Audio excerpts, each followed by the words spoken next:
Bonjour et bienvenue dans la météo du Bitcoin, j'espère que vous allez bien aujourd'hui. Alors hier on a eu un petit rallye assez sympathique, disons que le suspense a été insoutenable. Je vous propose de regarder aujourd'hui dans la météo deux assets en particulier, on va regarder BTC et Ethereum.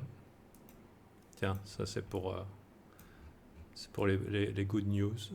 Ça c'est la version optimiste, hein. La version pessimiste c'est plutôt ça. On va virer ça. On va virer ça. Non, ça, on va le garder. Alors, qu'est-ce qu'il en est-il? Bon, déjà, non, pour la visibilité, on va rester en weekly. On va commencer avec le Bitcoin Coin. Pas le moindre signe de faiblesse ici au niveau de la weekly. On continue. 1, 2, 3, 4. Quatrième bougie verte complètement entière sans la moindre mèche. Et on continue de s'installer donc bien confortablement au-dessus de la précédente résistance qui était ici. Maintenant vient la prochaine, 25 000 et tout. Ça risque d'être quelque chose. Ça ne veut pas dire que c'est forcément une bonne idée pour un short, hein. Bien sûr, vous êtes libre de faire ce que vous faites. Le trend est assez fort. Des shorters qui ont voulu timer ce top sont probablement très nombreux. Mais une chose est sûre, c'est que un high weekly, c'est pas facile à faire tomber. Même si on venait par exemple à venir taquiner au-dessus, c'est pas facile à faire tomber. D'autant plus que hier, il y a eu une méga tentative de faire tomber ce high avec une poussée assez spectaculaire au niveau des Open Interest Binance. Donc, grosse rentrée poussage hier avec au niveau des achats. Pas des achats. Donc, c'est pas, il n'y a pas que des achats, hein. Il y a aussi des gens qui ont short la montée, bien sûr. C'était un slow grind. Mais la dernière fois qu'on a eu un slow grind similaire sur Binance, ça a abouti à un méga push, c'est-à-dire un gros défonçage de l'order book et à coup de spoofing et autres, disons qu'on est arrivé à destination. On a fait notre rallye de 17 000 à 21 000 et quelques. Et là, on a eu hier un rallye relativement similaire. Le but, j'imaginais, c'était de faire une clôture de weekly relativement spectaculaire, si possible au-dessus des 25 000, mais ça n'est pas arrivé. Ça n'est pas arrivé soit parce que c'était peut-être pas le but, hein, mais moi je pense que c'était le but. Le but c'était d'aller taper dans les liquidations et de faire sauter des gens. Mais il faut être bien conscient qu'à l'approche de ce high weekly et des événements économiques de la semaine, c'est-à-dire sur Trading Economics, notamment le FOMC, les taux d'intérêt, c'est mercredi. Donc on est lundi. Mercredi, il y a la décision des taux d'intérêt et il est entendu à 98% de probabilité que ça soit 0,25 l'augmentation des taux d'intérêt. Alors moi personnellement, 98% de probabilité,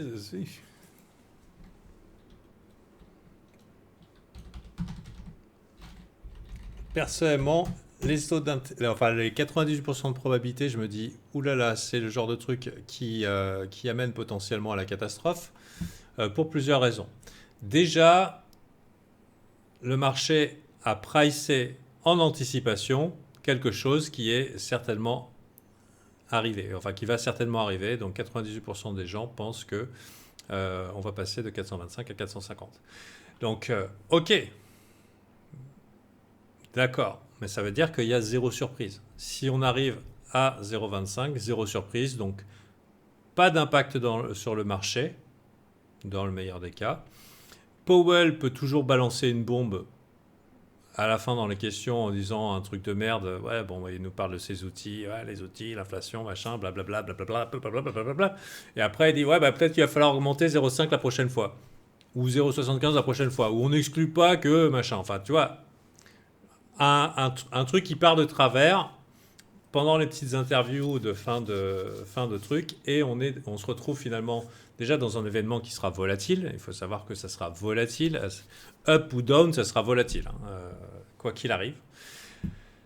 Donc ça se passe mercredi, pour pas que vous ratiez l'heure, à 8h du soir. Donc si vous avez dans des longues x100 et tout, il faut que vous soyez préparé à éventuellement vous faire stopper ou liquider. Si vous êtes dans des grosses positions, considérez bien que tout peut changer à ce moment-là. Donc soit il n'y a pas de surprise et on est quand même potentiellement dans un événement sell the news, buy the rumor, sell the news. La rumeur, c'est que baisse les taux d'intérêt, c'était pas si fou que ça, pas trop d'impact sur le marché, tout va bien, c'est le bull market, c'est sûr. Voilà. On a ce gros rallye qui était en prévision de ça et arrive l'événement qui est a priori un non-événement si il se passe 0,25. Powell peut raconter une saloperie qui lui échappe ou alors intentionnelle parce que c'est bien rentable et patatras, on se remet à aller chasser. Dans le cadre du Bitcoin, ça impliquerait une mèche, au moins une mèche, si les longues qui ont chargé ici n'ont pas le temps d'ici mercredi de sortir de leur position. Hein. On a vu ici par le passé que les ranges ont permis à ces longues de sortir tranquillement de leur position sans être inquiétés.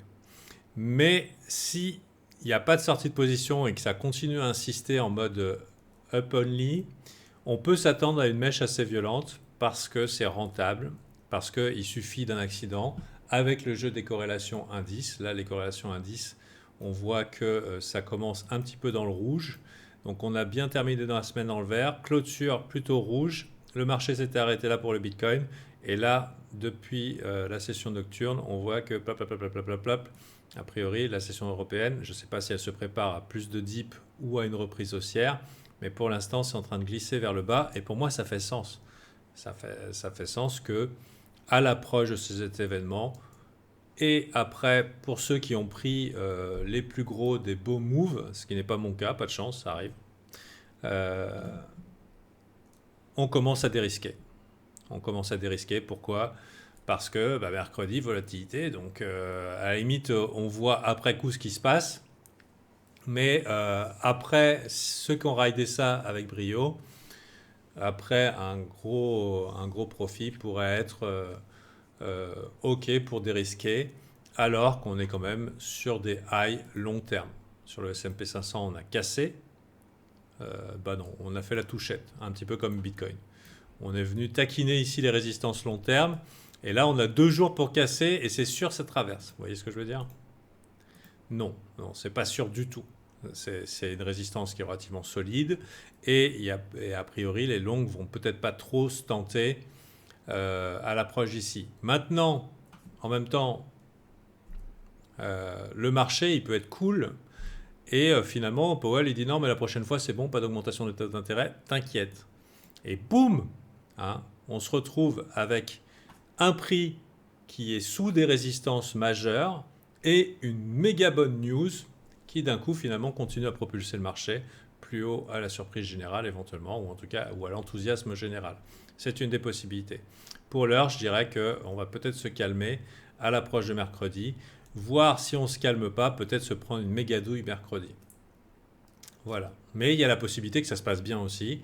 Mais voilà, être à risque ici sous les résistances, c'est un petit peu chaud la braise. Personnellement, c'est mon genre. J'aime bien être à risque sous les résistances. Mais souvent, ça se passe mal. C'est souvent que vous voyez, il faut vendre les supports ou acheter les résistances. C'est bien mon truc. De temps en temps, ça se passe bien. Mais là, je dirais que l'échec de la traversée dimanche alors qu'on avait la voie libre, la petite fatigue au niveau des indices ce matin, le tic-tac de mercredi, ce gros build au niveau des open interest. Et puis, alors pour Ethereum, alors bien sûr, je peux me tromper, vous démerdez avec vos positions, vous êtes seul responsable de vos résultats, comme je suis responsable des miens, que ça me plaise ou non, de temps en temps, quand on fait de la merde. Mais bon. Ici, par exemple, pour Ether, c'est un peu moins joli, par exemple, si on regarde vis-à-vis de Bollinger. La Bollinger Ether, elle est venue... déjà, on n'a pas passé, contrairement à Bitcoin. On n'a pas passé. Moi, j'étais chaud dimanche sur Ether. Et là, ce matin, un petit peu moins. À cause... je me serais attendu à un push final chinois cette nuit, en fait. Je me suis dit, OK, je me réveille. Ce matin, c'était soit l'apocalypse et mon risque était, voilà, je perdais mon risque et puis c'est tout. Soit on se retrouvait au-dessus des résistances avec un push surprise chinois comme ils ont l'habitude de faire, genre à 3 heures du matin quand tout le monde dort. Donc ça n'est pas arrivé. Et là, ce que je vois, c'est qu'on est bien sur des résistances, qu'elles tiennent, et que ça, ils n'ont pas saisi l'opportunité de pousser malgré tous les efforts. Eh ben, écoutez, je me dis, moi, je suis plus chaud pour acheter un petit peu plus haut, plutôt que de jouer le héros. Même si je vous avoue que la structure ici est très jolie, mais il suffirait d'un événement FOMC pour tout inverser. Bien sûr, dans le trading, hein, il y a up, down ou sideways, mais ça reste hautement probable que d'ici mercredi, on ait une mèche, quoi. Une mèche. Donc, pourquoi subir le stop? Pourquoi espérer alors qu'il y a juste à réagir? Je ne sais pas si vous voyez l'approche ici, la différence entre l'espoir et la réaction. Et autre chose pour Ether, j'étais un petit peu déçu de voir que malgré sa tentative dimanche de petit rallye, on n'a pas confirmé dans le rebond et on se retrouve finalement avec un début de weekly sur ETH-BTC qui continue dans le rouge. Donc ici, on a eu un breakout aussi de ETH-BTC. Clac, clac, clac. Donc, comme dirait Captain Lama qui se réjouit parce qu'il a call le top générationnel sur ETH depuis tellement longtemps et que personnellement, je ne pensais pas. On va voir. Ici, ça ressemble bien à un triple top en weekly et on a bien cassé et on a bien confirmé cassé malgré la tentative en fin de semaine de faire quelque chose. Et ça, je pense que ça aurait pu changer. Excusez-moi, aujourd'hui, je suis beaucoup bavard. Si Bitcoin avait fait un méga push, il aurait pu entraîner Ethereum sur des liquidations en cascade, sur des stops en cascade. Et je pense qu'on aurait pu voir ETH-BTC rebondir juste à cause de ça. Ben, c'est pas arrivé. C'est pas arrivé et le temps est compté. Parce que je sais pas si... je sais pas, par exemple, moi, si j'étais milliardaire en crypto, est-ce que je resterais à risque alors on a eu des super rallyes et qu'il y a un gros danger de puke en fait. Il y a un gros danger de repatatras.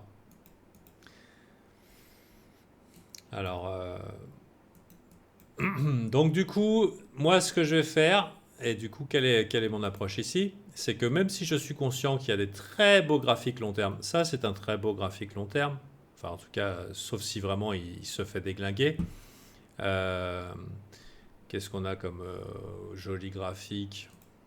Voilà, regardez ça, c'est très beau ça, c'est bien parti, avec une belle acceptation en dehors de Bollinger. Tout ça, c'est des coins qu'on avait cités il y a quelques jours dans la méthode Bitcoin, enfin avant que ça s'envole. Normalement, si vous avez été attentif, vous avez eu les visuels sur Océan, Hop, Sol et d'autres.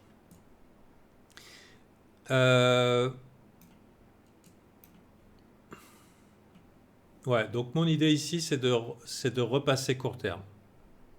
Je ne vais pas charger un short et me mettre dans le club de ceux qui shortent et dire je vais dormir sur un short et ça va bien se passer parce que c'est pas sûr du tout, hein. La force de la tendance est forte. Et d'ailleurs, en weekly, vous avez vu, on a clôturé en dehors de Bollinger sur BTC. C'est très fort, ça. En général, c'est des signes de tendance. Mais on peut très bien faire ça et ensuite reclôturer avec une jolie mèche et repartir. Donc, faut bien le considérer. Et du coup, moi, ce que je vais faire là, ici, c'est que je vais passer court terme globalement. Si je vois des petits plays sympathiques, je les prends avec un petit risque. Si jamais il y a moyen éventuellement d'acheter une mèche sur un truc sympa, genre APT ou autre, pourquoi pas. Bien sûr, ça implique de faire des cascades hein, et de porter ses balls sans trop de confirmation, donc ça demande un petit peu d'expérience. Donc voilà, mon idée est de passer en mode day trading je trouve chaud pour prendre du swing trading, mais pas avant le FOMC.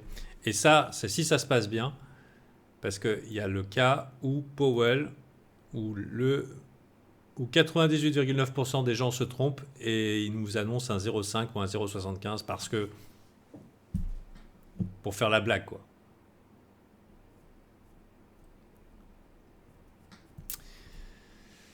Donc, il y a quelqu'un qui me demande ce que je pense du CAC 40. Bah, je trouve que c'est un drôle de nom. Et... non, on verra ça tout à l'heure dans le live. Dans le live. D'accord. Bon, je vous laisse avec ça. Tradez selon vos vues. Si vous êtes sur des fat profits, peut-être mettre vos stops à profit. Si vous voulez continuer à rider. Ou alors dérisquer un peu. Après, bien sûr, vous prenez la responsabilité. Et puis voilà. Moi, je vous dis ce que je fais, le plus de transparence possible. Oui, et Captain Lama a fait un stock, un brief complet sur le CAC 40 il y a quelques jours. Et il leur a mis la hype. Donc, toutes les archives sont disponibles. Si vous voulez venir dans le live, si vous voulez venir parmi les membres alpha, sachez que c'est probablement la meilleure chose que vous pourriez faire pour mettre les chances de votre côté. Qu'actuellement, je suis en train de faire une formation qui suscite pas mal d'enthousiasme et qui vient compléter la Dropbox. La Dropbox, il y a tout ce qu'il faut, que ce soit analyse technique, mindset, analyse fondamentale, enfin peu d'analyse fondamentale parce que c'est comment ça s'appelle ? C'est tellement variable et les fondamentaux en crypto, voilà. C'est tellement éphémère parfois. Il suffit que ça monte, hein, ça suffit. Confère Shiba et Dogecoin. Super fondamentaux. Et puis, voilà. Et puis, voilà, quoi dire ? Oui. Je fais une formation. Parce que j'ai remarqué que pendant le bear market, il y en a qui se sont pris une calotte. Malgré la formation que je leur avais faite qui consistait à développer une psychologie qui leur évite de se faire rect en holdant leur perdant pendant le bear market. Il y en a qui ont tenu le coup et qui ont hold le bear market. Et du coup, avec les Tromax, ça implique. Et du coup, ils n'ont pas pu aller au bout de la mission principale du trader, de l'investisseur, c'est de créer un trading plan. Alors bien sûr, c'est un leitmotiv. Si vous êtes dans un groupe, machin et tout le monde sait qu'il faut faire un trading plan. Mais c'est difficile de le créer, parce que parfois il y a le syndrome de page blanche, mais pas que. Il y a d'autres triggers psychologiques qui nous empêchent d'aller au bout du trading plan. Mais pire, il faut avoir le cran de l'exécuter. Donc je suis en train de faire une formation qui s'appelle développer le cran de créer et d'exécuter un trading plan pour que mes gars, donc les membres alpha, puissent avoir le cran de développer, de faire leur trading plan et les couilles de l'exécuter proprement. Je pense que ça fera la différence et que ça aidera à certains de se sortir les doigts pendant qu'ils se tiennent la tête comme ça et à se rendre compte qu'ils ne font pas ce qu'il faut et qu'ils n'exécutent pas selon leurs idées qui sont en général bonnes ou alors sur les intuitions et vaincre le syndrome de la paralysie. Donc c'est offert à tous les membres Alpha Fondation. Donc si vous voulez venir et que l'information vous intéresse, elle suscite pas mal d'enthousiasme. Alors, comme je leur dis, l'enthousiasme, c'est bien. Ça veut dire que ça les motive, c'est bien. Ça veut dire qu'ils sont pumped. Hein, ils sont pumped. Mais, ils vont être quand même confrontés à faire le boulot. Et faire le boulot, il y a une part d'inconfort, de frustration et même de souffrance. La souffrance, par exemple, de voir que soit on n'exécute pas son plan, soit que il n'est pas très bon. Hein. Et du coup, dans la formation, j'instille avec mon expérience des petits éléments de psychologie sans que ce soit apparent qui pourraient leur faire switcher le mindset pour rendre la chose plus facile. Donc si c'est une difficulté que vous avez, à mon avis, faire partie des membres alpha, ça peut être une bonne étape pour vous. Et voilà, c'était la fin de la pub. En attendant, j'espère que le reste vous apporte un petit peu de valeur. Et si ça vous a pas apporté de la valeur, au moins diverti un petit peu. Ça vous permet de voir un petit peu ce que je pense des cryptos. Il y a des gens qui voulaient un petit peu ce que je pense de Ethereum. Moi, je suis chaud sur Ether, plus que Captain Lama. Bon, là, c'est quand même concerning, hein, ici, concerning, ce ETH-BTC là, qui commence à faire DM dans DM, dans DM, dans DM en weekly. Maintenant, j'aimerais faire remarquer une chose, c'est que c'est pas sans me rappeler les premiers pushs de BTC. Il y a eu une période comme ça, pendant le push de 2020, où j'avais des gars qui étaient full ETH tard et qui étaient un petit peu sur le carreau, qui se sont fait défoncer, qui ont perdu énormément au début du rallye 2020. Alors bon, ça c'est sous réserve que... voilà, je pense à cette période-là. Septembre 2020, vous voyez, jusqu'à décembre 2020, ou alors ici, février à avril 2000, février-mars, voilà. Grosse douille, et ensuite le méga rallye. Bah, je pense un petit peu à ça. Je pense que ETH-BTC peut sous-performer encore à un point de désespoir où fuck G-shit Ethereum, on veut plus en entendre parler. Et à un moment, Bitcoin se calme un peu, en mode Ranji, truc comme ça. Et Ethereum USD commence à casser ses highs et donc à surperformer. Et on se retrouve peut-être, potentiellement, avec une surperformance Ethereum. À savoir aussi, bon, je ne donne pas plus d'informations, c'est trop d'alpha. Allez, rendez-vous un jour, quand j'aurai bien envie, et plein de bonnes choses. Aussi, je voulais dire que je ne me ferai plus appeler CryptoFanta pour des raisons personnelles, et que désormais, vous me connaîtrez sous le nom de Gabriel. Voilà. Allez, bonne journée, et à la prochaine, c'était Gabriel.